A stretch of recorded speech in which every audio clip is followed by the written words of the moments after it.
Since the start of the new era back in 2017, Formula 2 has seen 8 champions. So what we're going to do on the channel today is rank them. But I'm not going to be ranking them based off my opinion because, honestly, who cares what I have to say? But more importantly, numbers do not lie, so we will be going completely off of statistics. So I've spent the last week compiling data of various different categories to find out who is the best and, more importantly, who are the worst Formula 2 champions? Since we're talking about Formula 2 today and there's 8 different champions to talk about, we will be using the Formula 2 sprint race point system, which if you don't know is 10 for the win, 8, 6, 5, 4, 3, 2, 1 for last place, being 8th. I will be explaining more as we go along, so don't worry if that didn't make any sense. And before we get started, I want you guys to comment your top 3 F2 champions in the comments, and if your top 3 is the same top 3 that's at the end of this video, I will send you this lobster toy. Our first category today is going to be number of race wins. This is actually a tie between George Russell and Charles Leclerc, both with 7 wins each, so they'll both be getting 10 points. In second place, we have Oscar Piastri, who took 6 wins in his 2021 F2 season, so he gets 8 points for P2. In third, it's Brazilian Felipe Drugovich, who scored a total of 5 race wins, so he gets 6 points. In fourth place, we've got Nyck de Vries, who scored 4 race wins, earning him 5 points here. Coming in 5th place, we've got a tie between Mick Schumacher and Gabriel Bortoleto, who both managed 2 race wins, so they get 4 points. And coming in 6th place, otherwise known as last for this category, we've got Théo Pourchaire, who only managed 1 race win in his championship winning year. So he gets 3 points for that 1 race win coming at the Bahrain feature race and the season opener. So after round 1, the table is looking a little bit like that. The table will now disappear and come back at the end with the results. Jumping into our second category today, it's podiums. And the winner here is actually Nyck de Vries, who scored a total of 12 podiums. In second place, we've got a 3-way tie, and spoiler alert, there's quite a few of those to come. But this was between George Russell, Oscar Piastri and Felipe Drugovich, who all managed 11 podiums. In P3, it's another 3-way tie between Mick Schumacher, Charles Leclerc and Théo Pourchaire, who all managed to score 10 podiums. And in 4th place is our most recent champion, Gabriel Bortoleto, who only managed to score 8 podiums in his year. This one did surprise me. I watched the whole F2 season that year, and it really felt like Gabriel was up there more often than 8 times. Next up, let's find out who had the best qualifying, with the most pole positions in their championship winning year. Anybody care to take a guess as to who might have the most pole? It's Charles. Of course, it was going to be, why would it be anyone but Charles? In P2, we have another 3-way tie between George Russell, Nyck de Vries and Oscar Piastri, who all scored 5 pole positions. P3 is Felipe Drugovich with the 4 poles. P4 was a tie between Gabriel Bortoleto and Théo Pourchaire, who each got 2. And in P5 was Mick Schumacher, who didn't manage a single pole position in his championship winning year. In contrast to this, Mick's rival for that year, Callum Ilott, got 5 pole positions and Yuki Tsunoda got 4. Staying on the topic here of speed, we're looking at how many fastest laps each of the drivers took. In P1, it's Aussie Oscar Piastri with 6 fastest laps. P2 was George Russell with 5. In P3, it was a tie between Charles Leclerc, Felipe Drugovich and Théo Pourchaire, who all got 4 fastest laps. P4 goes to Nyck de Vries, who got 3. And in P5, with only 2 fastest laps each, was Gabriel Bortoleto and Mick Schumacher. There's something very important that all of these 8 drivers have in common, and that is that none of them are subscribed to my YouTube channel. And looking at my analytics, maybe you're not too. So go ahead and subscribe if you're not already so I can carry on to make these videos.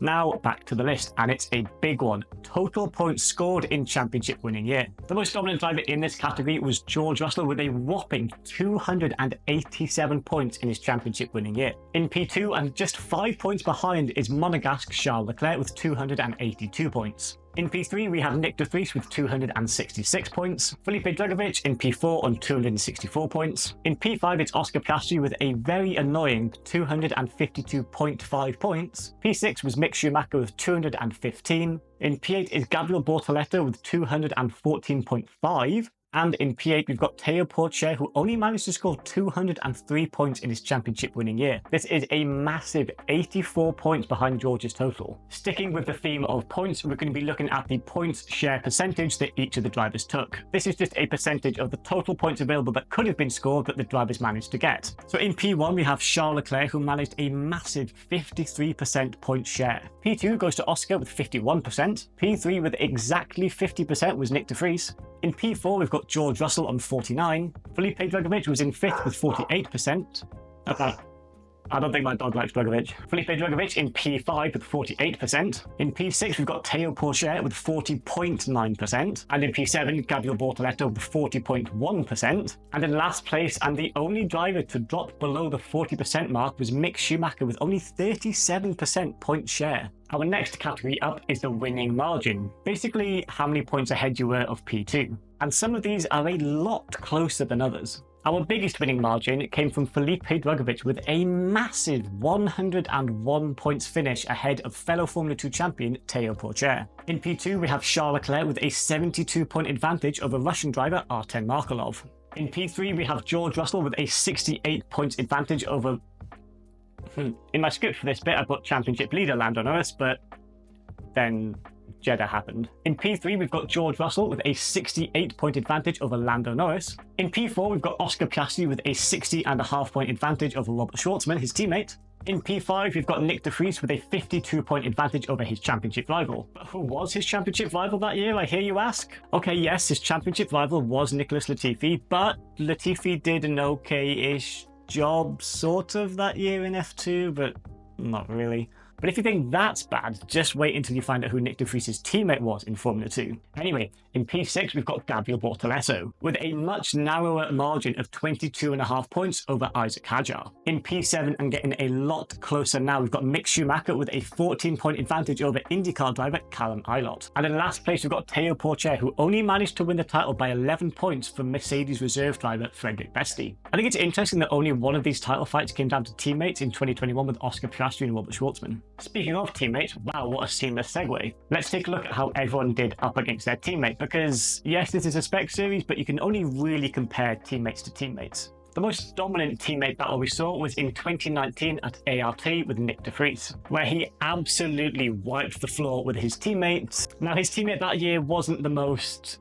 competitive driver of all time, but I'm sure that he was a really nice guy outside of the car. Okay, maybe he was awful in the car and out the car, but his teammate was Nikita Mazepin, okay? But that being said, the numbers don't lie, and the facts are that Nick de Vries beat his teammate by the most of anyone on this list. Mazepin finished that year down in P18 in the standings with just 11 points to his name and a best finish of P8. Anyway, in P2, we've got the 2022 MP Motorsport lineup of Felipe Drugovich and Clement Novalak. YouTuber and Twitch streamer Clement Novalak finished the year down in P14 in the standings with 40 points to his name. In P3, we've got our most recent champion Gabriel Bortoleto and his teammate at Invicta Virtuosi, Indian driver Kush Maini, who finished the year in P13 with 74 points. P4 is the 2018 ART British duo of George Russell and Jack Aitken. Aitken just missed out on the top 10 in the championship, finishing in P11 on 63 points. 63 points there, Jack. Now into P5 and getting a little bit more competitive, we've got the 2017 Prema lineup of Charles Leclerc and Antonio Fuoco. His teammate brought home a few podiums and even a win at Monza for Prema's home race, but still only managed to finish in P8.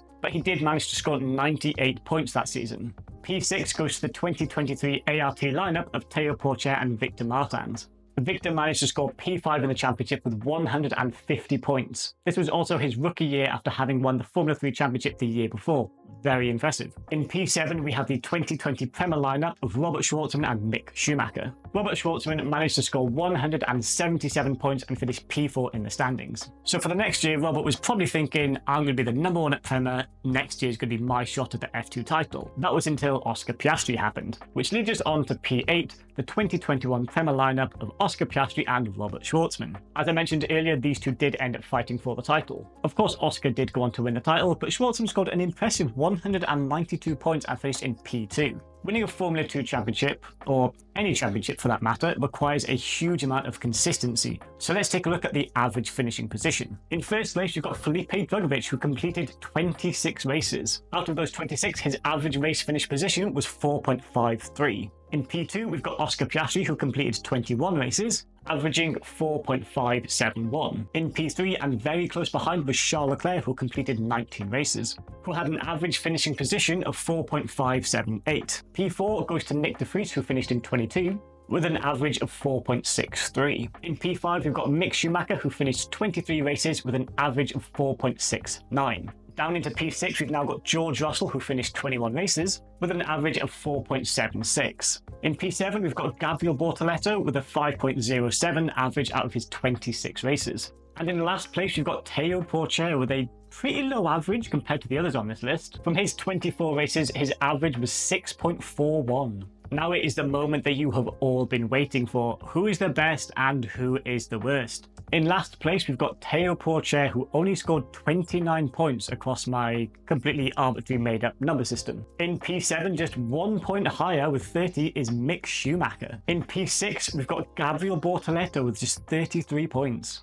Coming in at P5 and a big jump up in the points all the way up to 59, we've got Nick de Vries. P4 goes to Oscar Piastri with 60 points. Now getting into the podium positions, P3. Believe it or not, this was actually a tie between George Russell and Felipe Drugovich, both on 63 points. So of course we do need a tiebreaker, so I went back to look at who won the most categories, but as it turns out, they both won too. George had the most race wins and the total highest points scored, whereas Felipe had the highest averaging finishing position and the points margin. So I had to go back through the list once more to find out who had the most P2s in their year. Felipe Drugovich scored P2 twice in podiums and the teammate battles, whereas George got 3 P2s in podiums, pole positions and fastest laps, which means that Felipe will be coming in third and George Russell in second. Which of course means that our winner today, the best Formula 2 champion based on statistics, is of course Charles Leclerc, with an impressive 68 points scored across all different categories. And honestly, this shouldn't come as much of a surprise to you, because if you saw Charles' championship winning year, you'll see exactly why he's at the top. He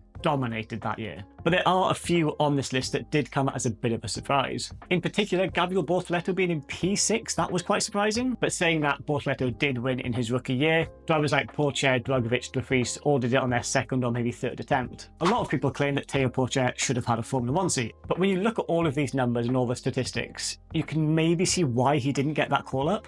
As well, seeing that George and Felipe were equal on points was also quite surprising to me. But then you could always argue that George had the more competitive field to go up against. I mean, he had drivers like Lando Norris, Alex Albon, even Nick de Vries that year. Whereas in Felipe's year, there wasn't really that same level of driver. And of course, let's not forget that numbers don't tell the whole story. This video was just a bit of fun. It's not to say that Teo Porcher is a bad driver, that Felipe Drugovich is so much better than him, just because he happens to have finished slightly higher on some completely random YouTuber's arbitrary list of numbers that he spent a week looking at loads and loads of data and watching loads and loads of old races just to determine who is the best driver, which is completely pointless because these drivers will never be against each other in the same car. Why did I even make this video?